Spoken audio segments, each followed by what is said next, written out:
सेका समिट में वाज़ेह किया कि भारत इंसानी हकूक़ की संगीन खिलाफ वर्जियाँ कर रहा है। दहशतगर्दी की शिकार महफूज आबादी बैलेट की बजाय गोली की भारतीय पॉलिसी का वाज़ेह सबूत है। वज़ीर आज़म का ट्विटर पैगाम। आलमी बरादरी से मकबूजा कश्मीर में इंसानी हकूक़ की खिलाफ वर्जियों का नोटिस लेने का मुतालबा।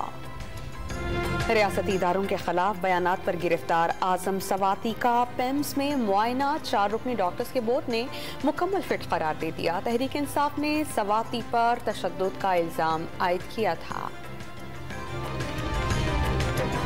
एक ट्वीट पर आजम सवाती को तशद्दुद का निशाना बनाया जाना तारीख का शर्मनाक वाक़या है। क्या धौंस और तशद्दुद से किसी फर्द या इदारे के एहतराम पर मजबूर किया जा सकता है? इमरान खान का सवाल। शेख रशीद का इमरान खान से लॉन्ग मार्च की कॉल में ताख़ीर का शिकवा। कारकुन इंतजार करते थक गए हैं, जल्द से जल्द कॉल दी जाए। सरबर अवामी लीग का मशवरा।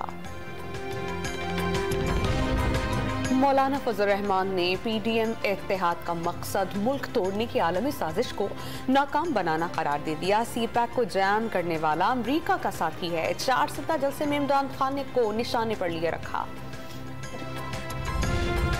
और ट्रांसमिशन लाइन में खराबी के बाद ब्रेकडाउन का शिकार शहरों में बिजली की बहाली का सिलसिला जारी। कराची में के इलेक्ट्रिक ने रात तक बिजली मुकम्मल बहाल होने की तवक्को जाहिर कर दी।